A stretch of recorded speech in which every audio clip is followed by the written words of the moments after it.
ध्यान दीजिए, युद्ध भूमि वही है, कुरुक्षेत्र। अर्जुन अभी भी अपने प्रश्नों के साथ खड़ा है।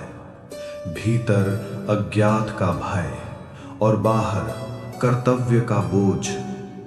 और तब वह पूछता है, हे कृष्ण, ये ब्रह्म क्या है? अधिभूत क्या है? अधिदैव किसे कहते हैं? मरण के समय प्रभु को कैसे याद किया जाए? संवाद आरंभ होता है।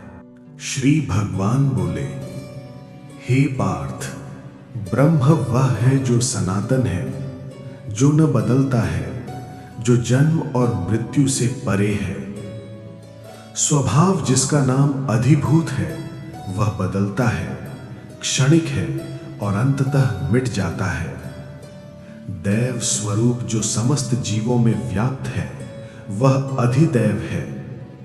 और हे धनंजय, जो स्वयं शरीर में स्थित है और सभी कर्मों का साक्षी है, वही अधियज्ञ है। मृत्यु के समय स्मरण का रहस्य। फिर कृष्ण कहते हैं, जो मुझे अंतिम क्षण में स्मरण करता है, वो निश्चित रूप से मेरे स्वरूप को प्राप्त होता है। ध्यान दीजिए, यहाँ युद्ध नहीं, यहाँ मनुष्य का अंतिम सत्य है। और फिर एक वाक्य जो गीता का बीज है, चित्त जैसा अंत में होता है, वही मार्ग आत्मा को ले जाता है। इसमें न तर्क है न विवाद, ये अनुभव का विधान है। स्थिर स्मरण का विज्ञान। अर्जुन पूछता है, मरण समय तुम्हें कैसे स्मरण करूं? कृष्ण मुस्कुराते हैं और उत्तर देते हैं, यदि कोई जीवन भर मन को मेरे भीतर लगाता है, तो मरण समय स्मरण सहज हो जाता है।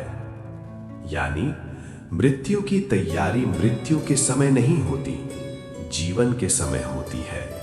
साधना का मार्ग। कृष्ण कहते हैं, मन को स्थिर करो, श्वास को संतुलित करो, हृदय में स्थित प्रभु का ध्यान करो और नाम का जप करो। धीरे धीरे मन संसार से हटकर ईश्वर में टिकता है। और जब मन टिक गया, भय समाप्त, मृत्यु भी केवल द्वार। परमार्थ का वचन। फिर कृष्ण कहते हैं, हे अर्जुन, मुझे पाने वाले पुनर्जन्म नहीं लेते। यहां कोई गर्व नहीं, ये केवल सत्य की घोषणा है। मृत्यु उनके लिए अंत नहीं, एक वापसी है, घर वापसी, परम धाम की ओर। योगियों का मार्ग एवं काल का रहस्य।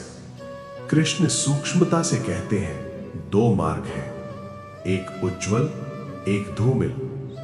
एक ईश्वर तक ले जाता है, दूसरा संसार में वापस। अर्जुन सुनता है, हम भी सुनते हैं, और भीतर प्रश्न उठता है, हम किस मार्ग पर हैं? भक्ति की श्रेष्ठता। हे पार्थ, केवल स्मरण और भक्ति ही सुरक्षित मार्ग है।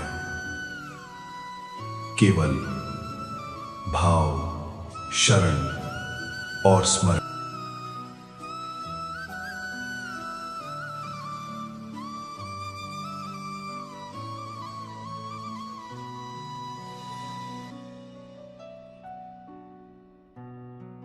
समय का रहस्य। कृष्ण बताते हैं, समय का चक्र चलता रहता है। किसी के लिए जन्म, किसी के लिए मृत्यु, किसी के लिए आरंभ, किसी के लिए अंत, पर ब्रह्म इनसे परे है। ओम और अंतिम यात्रा। कृष्ण कहते हैं, जो मरण के समय ओम का उच्चारण कर मन को एकाग्र रखता है, वह परम गति को पाता है। यहां ओम कोई मात्र ध्वनि नहीं, ये कॉस्मिक फ्रीक्वेंसी सिग्नेचर है। आज न्यूरोसाइंस कहता है, ओम चैंटिंग से ब्रेन वेव धीमे होते हैं, लिम्बिक सिस्टम काम होता है, फियर रिस्पॉन्स कम होता है, क्लैरिटी बढ़ती है। गीता इसे 5000 वर्ष पूर्व बता रही है।